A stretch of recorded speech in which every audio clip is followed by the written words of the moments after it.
Dr. Goldberg, please come forward. We look forward to your testimony in opposition to the legislation. You have 5 minutes, ma'am. Please proceed. And committee members, thank you very much for the opportunity to speak.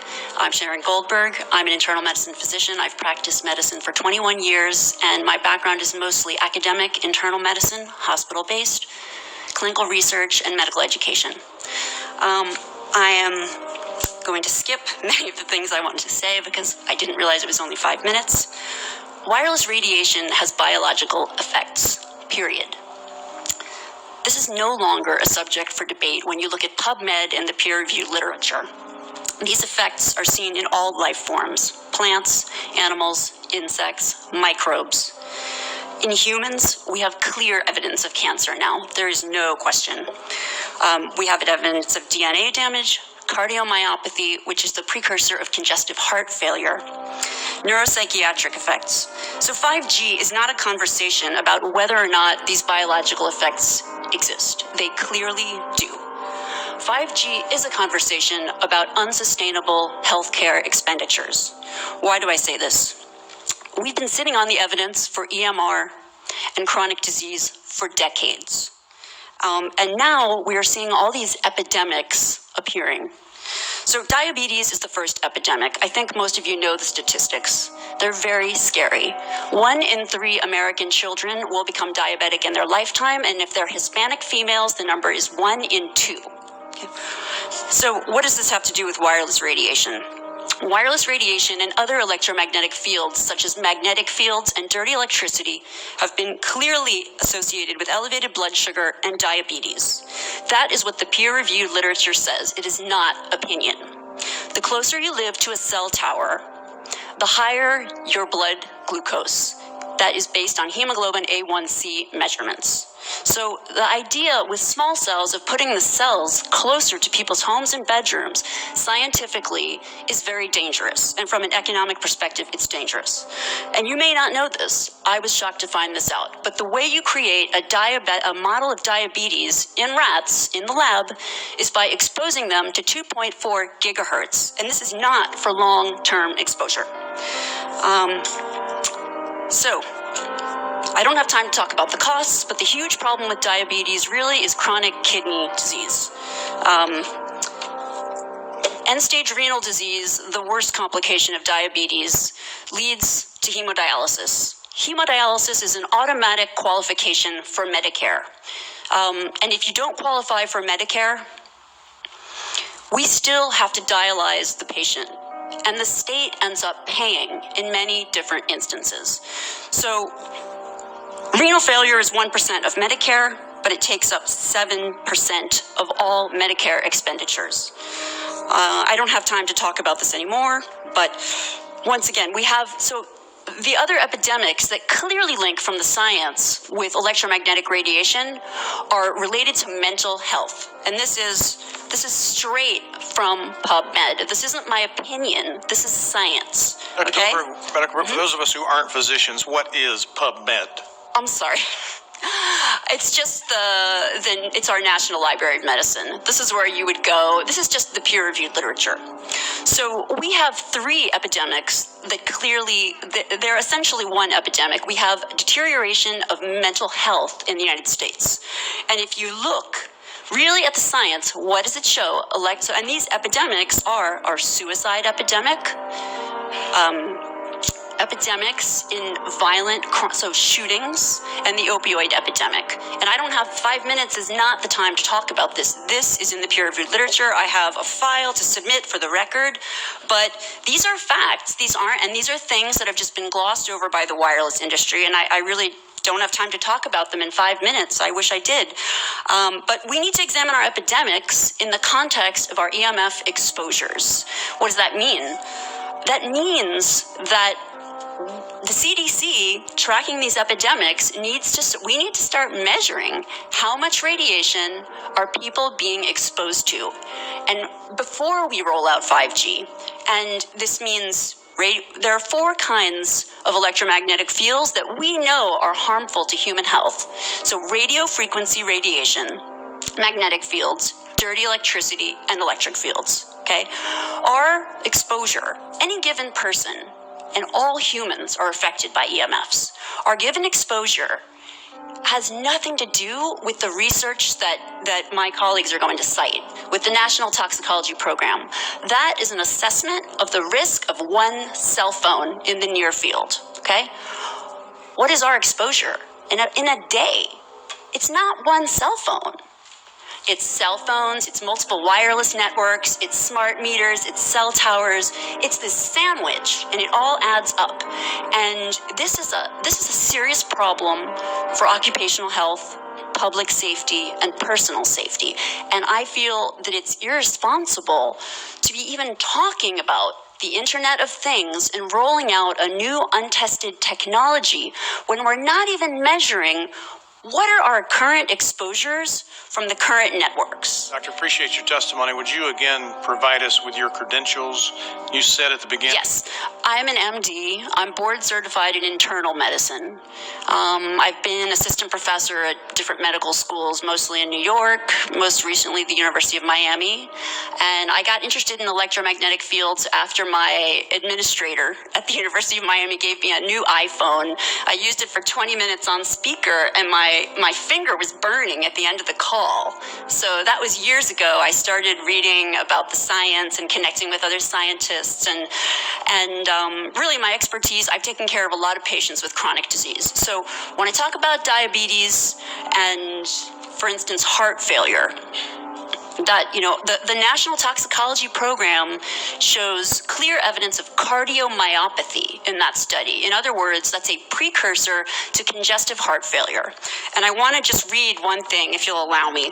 This is from the United States Renal Data System, Healthcare Expenditures for Persons with Chronic Kidney Disease. So over half of the 2015 Medicare spending for beneficiaries aged 65 and older was for those who had diagnoses of CKD, diabetes mellitus, or heart failure. All three of these conditions, when you look as an independent scientist, not someone who's funded by wireless, all of those three conditions are linked. So diabetes and heart failure are linked with EMF exposures. It's very clear. Doctor, what are you're a trained medical professional? Yes. We don't have one on the panel. What are we to make with of the American Cancer Society, for example, telling us there's no evidence of harmful product?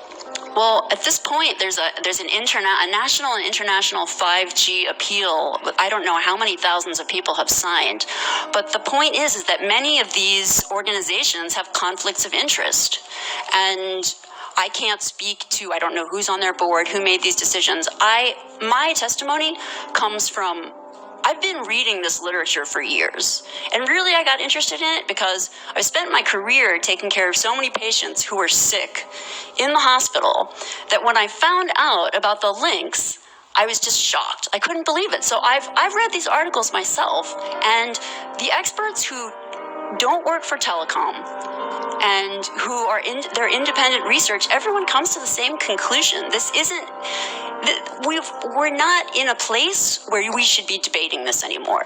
This is exactly what happened with tobacco. It's the exact same thing. And really, right now, the only people who are able to protect Americans are our legislators, because we don't have any relevant regulatory guidelines to protect human health. The FCC guidelines were developed for short-term exposures, 6 minutes, 30 minutes, depending on it's a phone or an outdoor exposure. And they have absolutely no connection to the biological effects that have been very clearly summarized in the Bio Initiative.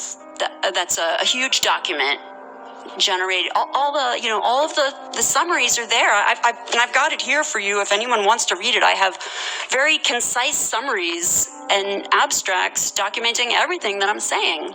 So I know there are plenty of people here that are probably rolling their eyes, but in academic medicine, we have a name for what's happening now with 5G. This is called, and what has happened with wireless communication, this is called, 5G is an untested application of a technology that we know is harmful. We know it from the science. This is, in academics, this is called human subjects research. Human subjects research is very tightly regulated. You can't just roll out some type of a research project on human beings unless, A, you have their informed consent, so they understand the risks and benefits, and B, you have the approval. Like someone has actually, examined the literature and said, okay, this research project, we believe that it's safe. There's no evidence in the science to indicate that it would not be safe. We have decades of evidence to show that it is not safe. Thank you, Dr. Goldberg. Thank you. And very briefly, if you can, what do you mean by conflict of interest?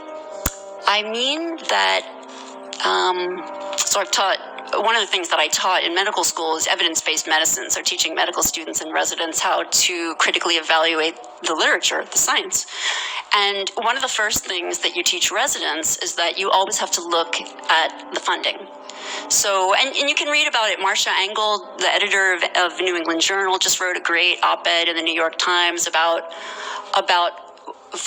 researchers who are funded by private industry. The results of their research are much more likely to support whatever it is that is being funded. That's clear. Representative Garrett has a question. Yes. Good morning, doctor. Just a really quick question. What is the normal RMF that individual could be exposed to? And if these small cells are installed, what is the prediction of how much RMF the human body would experience? And then the second question would be, if we know that RMF is a issue, do we limit the amount of exposure that somebody with cardio issues in the hospitals, whether they're going through a CAT scan so are we limiting that because we know that just small cells alone is not the issue? It's, as you talked about earlier, it's the sandwich. So give me the normal levels, what the prediction is that the human body would experience moving forward. Well, I'm so glad that you're asking that question. And the answer is that, well, no one's measuring, and that is the problem. That's the problem, because we have, and the way I think about this is in an occupational health perspective. I think about, because people go to work, and so for instance, your exposure will depend on what you do in a given day. So if one cell phone causes cancer, clear evidence of cancer, DNA damage, heart damage, well, what happens if you work at an airport? Well, what happens if you work in a stadium where there are 100,000 people coming to watch a football game and everyone's using their phone at the same time? And so the problem is that we have a very, very systematic, clear, empiric way to measure these exposures, and it's a discipline called building biology, and we actually have someone here trained in building biology, and I asked him to bring the meters. If anyone after this meeting is interested, I can show anyone exactly how we measure. Okay? But that is the problem, that we don't measure, and there are certain situations relevant to public good approval rating, and I like that. Safety, where we really do need to be measuring with firefighters, with airline pilots. Because when you activate microwave radiation inside an enclosed metal space, you get amplification, you have increased power density. So think about it, an airplane, everyone's with their devices, every device is emitting radiation, and the access point is right next to the cockpit usually. So what does this do to pilots? What does this do to firefighters? We already have a submission to the FCC from Susan Foster about firefighters that were unable to function in the line of duty. This is from 2013, after exposure to a cell tower that was put up near their station, and they also have two-way communication devices that they wear. So we have to measure these exposures. That is the start, and not go ahead and roll out a whole bunch of Internet of Things with more devices that we're not even measuring what we're exposed to now. Doctor, thanks for your testimony. Thank you. Dr. Goldbeck, no more than 5 minutes. Okay, hello, good morning. My name is Dr. Angie Kolbeck, and I'm here today to oppose SB 637 due to adverse health impacts from wireless radiation, including but not limited to cancer and DNA damage. My background is that I practiced as a board-certified pediatrician, and I also studied hospital and molecular epidemiology at U of M School of Public Health. I've been reviewing the studies showing the impacts of wireless radiation on our health, and there are now thousands of studies showing the following adverse health impacts to wireless radiation: cancer, oxidative damage, DNA failure, cardiac arrhythmias, and other effects on the heart muscle, as well as blood pressure and vascular effects. ADHD is skyrocketing, behavioral disorders, and learning difficulties, sleep disturbances and memory loss, changes involving the blood-brain barrier and effects on neuron firing rates and the EEGs, disrupted immune function and change in stress proteins, reproductive and fertility effects. I encourage you to look at the website bioinitiative.org. These impacts are well documented in over 3,600 papers. In addition, a large $25 million study conducted by the FDA also reveals that wireless radiation causes cancer and DNA damage. With all of this in mind, we should not be pursuing policies that would expose our families, our friends, and our communities to an increase in wireless radiation. 5G technology greatly increases our exposure to wireless radiation. Some analyses of 5G networks have concluded that transmitters will be required every 2 to 10 houses. Ask yourself this: how many people out there would choose to move next to a cell tower emitting wireless radiation if you had a choice? Well, if SB 637 goes through, they will put the transmitters wherever they want, approximately every 2 to 10 houses, and you will have no choice. And the amount of wireless radiation you will be exposed to will be greatly increased. From a medical perspective, this will be disastrous. You may be asking yourself, why isn't the federal government protecting us from this? Unfortunately, it's the FCC that sets what a safe level of radiation exposure is, not the FDA or the CDC. In many cases, the FCC chairman has no health background and has strong ties with the telecom industry, as is the case with his current FCC chair, who is a lawyer for Verizon. They either have jobs with the telecoms before or after they're done being FCC chair, they go ahead and they get their high-paying jobs with the telecoms after. This has led to looking out for the telecom industry, not the healthcare of our communities. In fact, the allowed level of wireless radiation exposure in the U.S. is substantially higher than is allowed in other countries. Having the FCC chair be in charge of what a safe wireless radiation level is very much like having a tobacco company decide how many packs of cigarettes it's safe to smoke each day. So now you have a choice before you. The data is solid, showing adverse health impacts from wireless radiation. Thousands upon thousands of studies, independent from telecom-funded studies, have been done showing the proof. We can still pursue high tech, but pursue it in a way that will not harm our families, our friends, and our communities. Please vote no on SB 637. Thank you. Ms. Goldbeck, again, your credentials are? I'm a physician, and I also studied hospital and molecular epidemiology at University of Michigan School of Public Health. Okay, Representative Riley has a question. Yeah, I just had a question about the FDA study. So is this a fairly recent study, and what are the findings from that, and are those findings refuted at all? Yes. Well, actually, there's 3,600 studies showing the same thing. But in addition to that, they had a large 14-year study, $25 million study, and the NTP study. And within the paper we gave everybody, and as a matter of fact, every Michigan representative and senator has this paper. If you look towards the boxed section, you'll see the findings. If it's on page, let's see here. It's on page 10,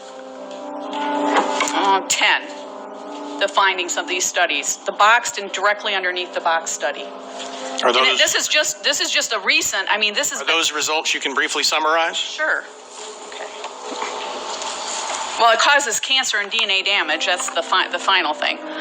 The study confirmed that wireless radiation indeed causes cancer and DNA damage at non-thermal levels below the FCC safety limits, which deny non-thermal effects. Dr. Ron Melnick, PhD, senior toxicologist and director of special programs in the NIEHS, who led the study until he retired, said the NTP tested the hypothesis that cell phone radiation could not cause health effects, and that hypothesis has now been disproved. The experiment has been done, and after extensive reviews, the consensus is that there was a carcinogenic effect. In regards to DNA damage, he said that the results of the study should put to the rest the old argument that RF radiation cannot cause DNA damage. The scientist in the press conference in 2016 said that the public must be warned. And that study is from whom? This is from the NTP study. It's a large $25 million, 14-year study, extensive federal study. NTP is what? NTP, National Toxicology Program, right? Okay. But by the FDA, sponsored by and conducted by the FDA.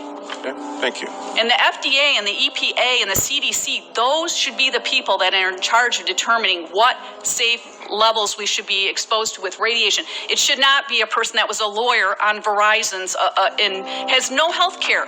Nothing. They know nothing.